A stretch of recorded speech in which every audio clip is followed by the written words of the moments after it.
Well, all right, guys, it's so nice to have you here again. And we're going to continue our look at Mark. And so look at Mark 3, 7 through 12. Jesus withdrew with his disciples to the sea, and a great crowd followed from Galilee and Judea, and Jerusalem and Idumea, and from beyond the Jordan, and from around Tyre and Sidon. When the great crowd heard all that he was doing, they came to him, and he told his disciples to have a boat ready for him because of the crowd, lest they crush him. For he had healed many, so that all who had diseases pressed around him to touch him. And whenever the unclean spirits saw him, they fell down before him and cried out, "You are the Son of God." And he strictly ordered them not to make him known. Now, in the Gospel of Mark, we've been witnessing a growing hostility in the religious leaders towards Jesus. What started out as accusations in their mind accusing Jesus of blasphemy in Mark 2 when he claimed he had the authority to forgive sin, this moved to verbal confrontations with Jesus and his followers when they weren't fasting like all the others. Then, in the latest confrontation over Sabbath observances, the animosity began to turn violent. Mark 3:6. The Pharisees went out and immediately held counsel with the Herodians against him how to destroy him. I mean, what hypocrites, right? They were offended by Jesus healing somebody on the Sabbath, but had no problem with scheming how to murder this innocent man. So here, the access to the synagogue has come to an end for Jesus. The leaders are jealous of his popularity and are not interested in his teaching, and they're actually now plotting to kill him. So he is forced to withdraw from the synagogue and move his ministry outside. But this was something he was going to have to do anyway. Why? Because the synagogue could no longer contain the crowds who were coming to see Jesus. And that brings us to our first point, ministering to the crowds. Look at Mark 3, 7 through 10. Jesus withdrew from his disciples to the sea, and a great crowd followed from Galilee and Judea, and Jerusalem and Idumea, and from beyond the Jordan, and from around Tyre and Sidon. When the great crowd heard all that he was doing, they came to him, and he told his disciples to have a boat ready for him because of the crowd, lest they crush him. For he had healed many, so that all who had diseases pressed around him to touch him. And so the crowds around Jesus were now enormous. We're going to see when we get to Mark 6 that when Jesus feeds the multitudes with 5 loaves and 2 fish, there were 5,000 men plus women and children, and some estimate that crowd to be about 20,000 people. And notice where they came from. This is really interesting. Not only from all over Galilee, I mean, we would expect that, right? Because he's in Galilee. But also from Judea and Jerusalem, which was about 100 miles away. Then from the deep south, which was Idumea, which bordered Palestine and Arabia. But what is really surprising to me is they even came from Tyre and Sidon. This was 2 major cities in Phoenicia, which was Gentile territory. So the crowds not only came from a vast geographical area, they were also ethnically diverse. Jew and Gentile were flooding in to see this one they'd all heard about. This man who was healing the sick and delivering these demon-possessed people. And let's not skip over this too lightly. They were there because they had heard of the wonderful things Jesus had done. How powerful that is when we simply tell others what Jesus is doing in our life. This is what Jesus told the demoniac to do after he was delivered. Remember that? He wanted to go and travel with Jesus. He just wanted to be with the one who had delivered him. But listen to what Jesus told him. Mark 5, 19 through 20. Go home to your friends and tell them how much the Lord has done for you and how he has had mercy on you. And he went away and began to proclaim in the Decapolis how much Jesus had done for him. And now listen what it says. Here's the result. And everyone marveled. How many more would be interested if we would just open up and speak about God's goodness in our life? How many more would be interested if we would just take seriously the task we've been called to? Lynn Jones said this, the Christian's task is to make the Lord Jesus visible, intelligible, and desirable. So we see the extent of Jesus' popularity. He is drawing huge crowds now. Now let's look at the experience that popularity brought.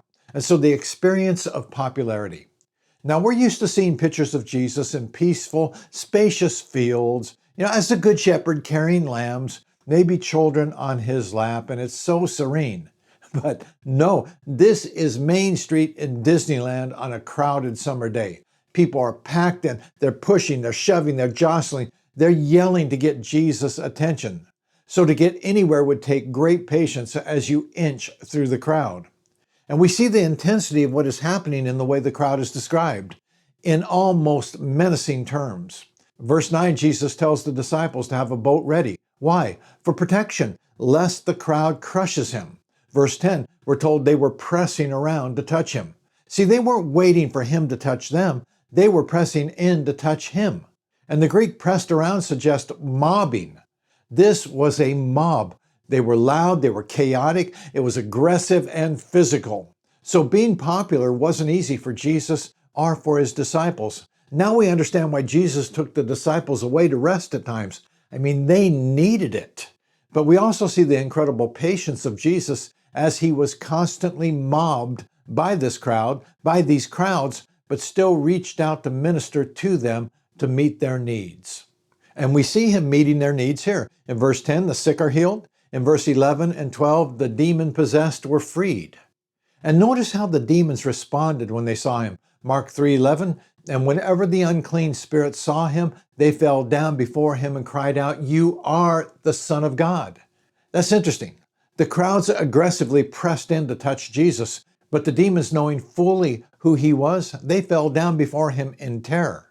This was their creator. This is the one they'd rebelled against and the one they were presently at war with. He was the last one they wanted to see, the one who had the power to cast them into final destruction before the appointed time.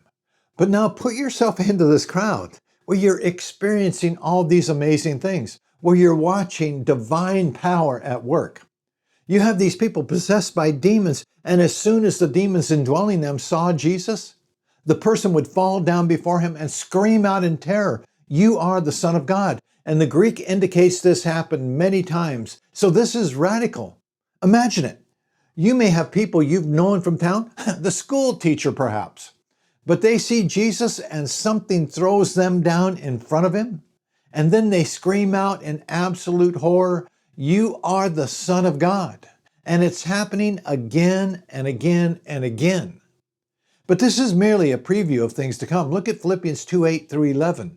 And being found in human form, talking about Jesus, he humbled himself by becoming obedient to the point of death, even death on a cross. Therefore God has highly exalted him and bestowed on him the name that is above every name, so that at the name of Jesus every knee should bow in heaven and on earth and under the earth, and every tongue confess that Jesus Christ is Lord, to the glory of God the Father.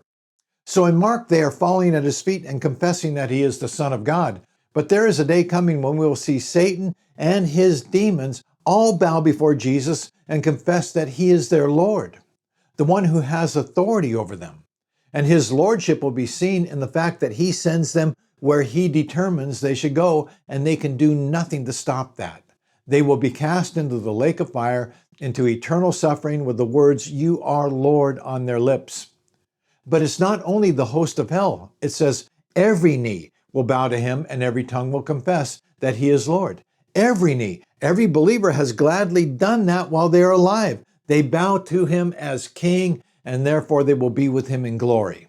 But the unbeliever will also bow after they die, but at that time it won't change their eternity.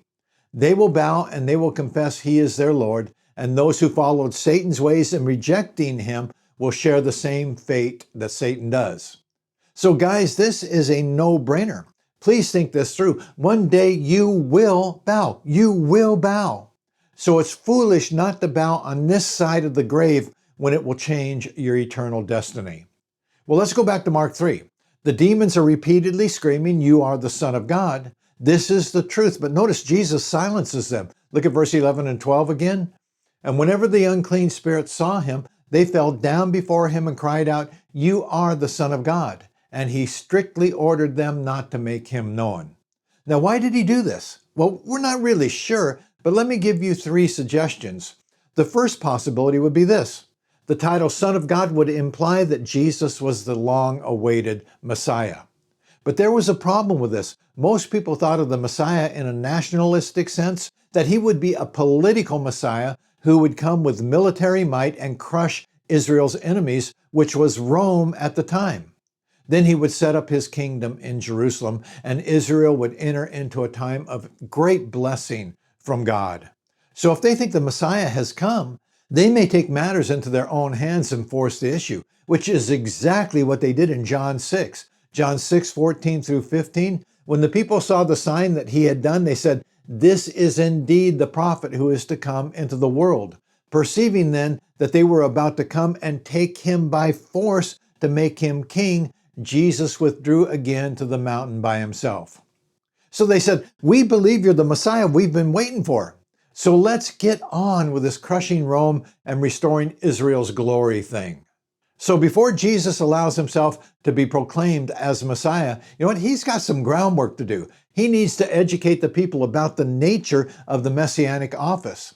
That in his first coming, this time, he would come as a suffering servant, not as a conquering king. He would come as a sacrificial lamb and not as a roaring lion. That's Mark 10:45. For even the Son of Man came not to be served, but to serve, and to give his life as a ransom for many. But he would return again in the second coming, wouldn't he? And at that time, he would crush his enemies and establish his kingdom on earth.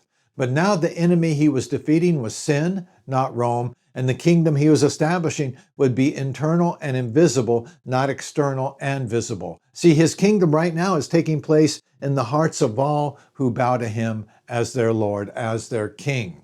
So the time for this proclamation hadn't arrived yet, so he silences it. The second possibility, the person and work of the Savior is so holy and exalted, it would not be fitting to allow corrupt and filthy demons to proclaim it. The truth is, there are some people you'd rather not be talking about you. And you know, I think of the Country Music Awards. How many of them start off with, "First, I'd like to thank God," while they're living a life of debauchery?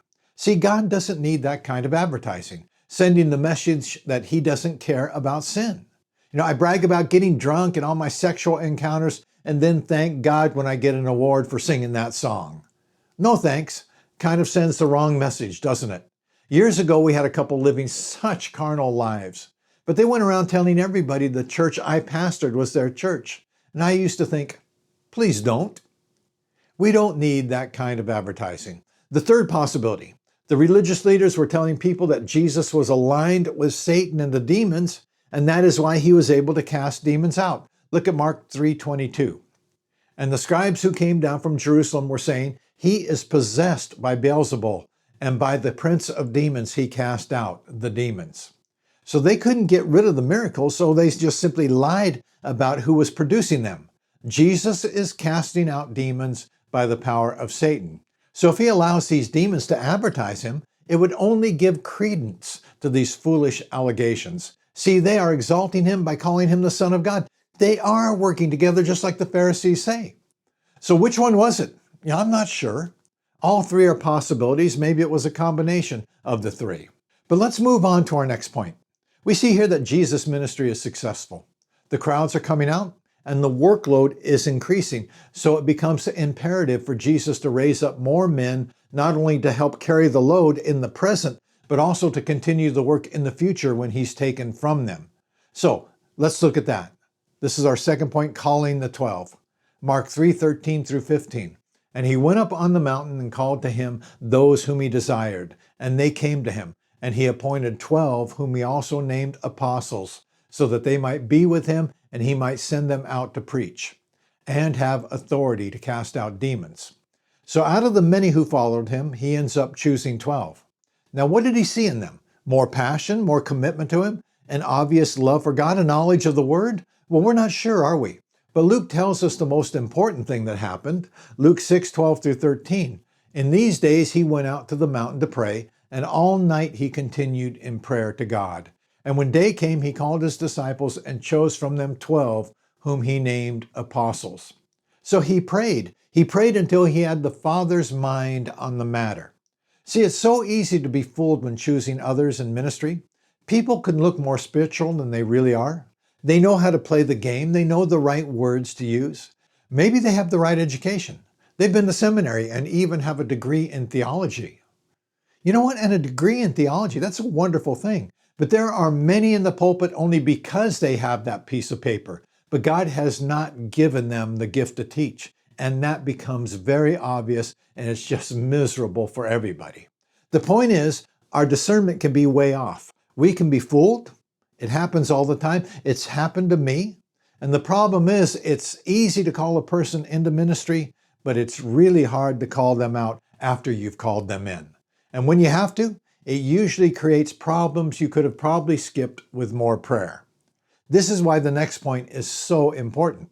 Only God ultimately calls people into ministry. And the church, the pastor, the search committee, they all need to realize this. Above all else, they need to seek God to discern who He has chosen. Jesus said to the apostles in John 15:16, "You did not choose me, but I chose you and appointed you." See, the church can notice those with potential in the body, those who have been faithful, those who have a passion for God, those who have a hunger for the Word so that they know the Word. Then what the church can do is they can take those people or that person to God and pray. Then if through much prayer they believe God has chosen that person, they then offer them a position. See, it's God's church, not man's. Therefore, He chooses who He wants to lift up in His church. All the church can do is see the gifting, see the potential, then take that person to God. And let me add one more thing that I think is so important. And this is a warning. We've seen the church doesn't ultimately pick those who will be in ministry. But let me add, entering into the ministry is never to be a self-appointed call. I remember getting an email not that long ago seeking advice. And they told me they were tired of working in a secular job, so were thinking about trying ministry, being a full-time pastor and a teacher. So I wrote back and said, you know what, entering ministry because you're tired of working someplace else is never the proper motivation. So I asked them, have you prayed and prayed and prayed? Do you believe God is calling you? It can't be because you're tired of your present situation or have failed in something else. So you know what? I'm going to try ministry. That looks easy. You just stand up there and on Sunday morning and give your little talk. Well, let me tell you why you need to know it is God's calling to enter full-time ministry. Because ministry is by far the hardest job I have ever had, but also by far the best. It includes the highest highs and the lowest lows I've ever experienced. And unless you're called by God and enabled by Him, those lows will rip you apart. See, it is the calling of God and the grace that comes with that call that keeps you going when everything in you is shouting out, quit. And there will be many times everything is shouting out, quit. Those times when people are talking about you and Satan is attacking you, when everything seems to be against you. In those times when you feel like anything would be better. I mean, is McDonald's still hiring? But you can't quit. You can't go to McDonald's and get a job because you can't see yourself doing anything else. And the reason you can't see yourself doing anything else is because there is a divine calling on your life. See, God is sustaining you. He is enabling you to keep you going. His call on your life will not let you be satisfied doing anything else. Spurgeon said this, if you can be content doing anything else besides ministry, do it. Why? Because that's probably proof God hasn't called you. Because when He does, you might feel like quitting 1,000 times, but you can't. You just can't see yourself doing anything else. That's because, like I said, you've got this calling on your life and that sustains you through the hard times. But if He has not called you, those difficulties will eat you up. So back to our story. I can imagine Jesus going through each man. Father, what about Peter? What about John? And He continues until He is certain His thinking is lined up with the Father's and He has His 12 men. So Jesus gets the heart of God, the heart of the Father, then summons each man He had chosen. Now we move from choosing the right men to being the right man. And we'll see three things the apostles are called to. Being the right men. Mark 3:14 through 15. And He appointed 12, whom He also named apostles, so that they might be with Him and He might send them out to preach and have authority to cast out demons. So the apostles were called to three things: to be with Jesus, to be sent out by Jesus, and then to be sent out with power and authority. And we will find much instruction in these verses for us. So let's look at the first thing is spending time with Jesus. And this is put first for a reason. Before we can be effective for Jesus in anything, before we can walk in his power, we must spend time with him. The call into any kind of ministry then first calls us into a deeper relationship with Christ, because any ministry that is going to be effective must flow out of a passion for him and his life pouring through us. And service that lacks this, whether it be an apostle then or any ministry today, whether that is ministering to your family, friends, neighbors, co-workers, or being full-time in the church as a pastor, a worship leader, ministering in the Sunday school, or being a greeter. What about being a greeter? I think, oh, it's just a greeter. You know what? But that's the first touch that people have when they come into the church. And that should be the first touch that radiates Christ. The church needs its greeters to be Christ saturated, right? Men and women filled with the Spirit. So without being with Jesus first, what you do will be done in the power of the flesh. It's going to lack life and it's going to be ineffective. See, this is what keeps the pastor from just being a mere lecturer in the pulpit. This is what keeps the worship group from being mere musicians on the stage. And this is what elevates any ministry above just being a religious duty, lifeless and ineffective. So first they were called to spend time with Jesus. Then they were sent out by Jesus. Why? Well, for them, it was to tell others about him. It was to preach. Mark 3:14. And he appointed 12, whom he also named apostles, so that they might be with him and he might send them out to preach. Now, as much as people want to dismiss preaching today and replace it with just entertainment, preaching has always been an essential part of God's design, and it always will be. God still calls men to the office of preaching, to proclaim him. Men who have been with him and therefore can preach with a personal knowledge of who he is. I mean, that's so essential, isn't it? Men who have spent time with him in the Word, so that their minds are filled with truth. Oh, and this is such a powerful combination. You know the truth, and through being with Jesus, that truth is ignited with life-giving power. See, if the pulpit isn't ablaze, how will the pews ever catch fire? And this is Spurgeon. It says they came from miles around to watch him burn in the pulpit. Oh, pastors, burn in the pulpit. This is the greatest gift a pastor can give his church. Be so infatuated with Jesus that you're on fire. Be with Jesus enough that your heart is ablaze. Then out of that ignition, proclaim his truth. Then watch those sparks ignite the pews. So they were called to spend time with Jesus. Then they would be sent out by Jesus. Third, they would be empowered by Jesus. Look at verse 15, and have authority to cast out demons. Now, where did this power and authority come from? Again, you know what I'm going to say, don't you? It came from being with Jesus. The more time we spend with him, the more his life and power flow into our lives and then out to others. And I think of Acts 4, when the religious leaders confronted Peter and John for preaching. They were upset because many were hearing their message and were being saved.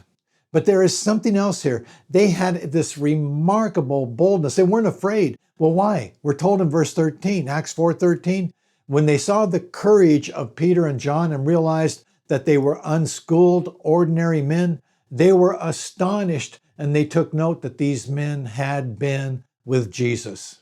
The point is, they walked in power and in boldness, and they were effective in what they did because they were close to Christ. They had been with him, and people could tell. They can always tell when you've been with Jesus. But why were the apostles sent specifically to demonstrate the same authority Jesus had over demons? Well, they were given this authority as a validation of the message they preached. This message came from God, and it was backed by the power that also came from God. So when people saw them doing the same thing they saw Jesus do, they knew that this came from him. Okay, so we have the 12 men appointed by Jesus. Let's finish up with a quick look at the list. Because of time, we're just going to pull out a couple of thoughts. Here's the list of men, verse 16 through 19.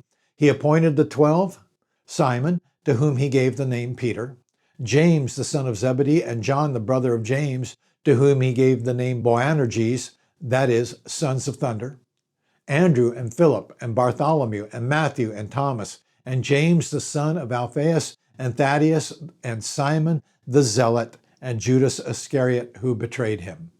So there are some we are very well acquainted with, Peter, James, John, Matthew, and Thomas. There are also some we don't hear about much. Then, of course, at the end, the infamous Judas who betrayed Jesus. Now, this is an amazing list when you think of who Jesus called to work closely together. They couldn't be further apart in their temperaments and background. Let me give you just two examples. You have Peter the optimist and Thomas the pessimist. They viewed life from opposite extremes. But what about Matthew, a tax collector who would be considered a traitor, collecting money that was used to finance Rome, who was an occupying army there in Israel? And he was coupled with Simon the Zealot. Now, zealots were fanatical patriots. Simon would have pledged to do whatever it took to rid Israel of Roman occupation, including murder. Before Christ, he would have loathed Matthew. But this is how Christianity is, isn't it? Look at the church you attend, right? I mean, the diversity is probably amazing. Yet we all get along, don't we? Why? Because we have something in common that is so much greater than the differences. In Jesus, we have found common ground, and because of that, we can love each other. So what have we seen? Let's conclude this. Well, we saw Jesus was ministering to these huge crowds that were coming from all over, and a mix of Jews and Gentiles. But why were they coming? Well, because they had heard of the great things he had done. And we saw that this is powerful. So let's be bolder in proclaiming what God is doing in our lives. We also saw the demons bowing and learned that that was a preview of things to come. One day, everyone will bow to him. So have you done that now while it can still change your eternity? Then we saw the calling of the 12 and looked at what they were called to. And we also learned some truths that would apply to us. The primary thing was we are to be with Christ. Everything else flows out of that, doesn't it? See, above all else, the Christian is called to fellowship with his Lord. 1 Corinthians 1:9, God is faithful, by whom you were called into the fellowship of his Son, Jesus Christ our Lord. So take care of that, and everything else will start to fall into place. Fail there, and you will fail everywhere else in your Christianity. Well, all right, guys, thanks for hanging with me again. Thanks for your prayers and for helping to support the channel. It is much appreciated. And guys, let's keep going. Keep pushing forward with God's truth, right? Keep advancing his kingdom. God is still working in this world, and he wants to work through us. So let's let him. All right, guys, God bless you. I love you, and I'll see you in the next video.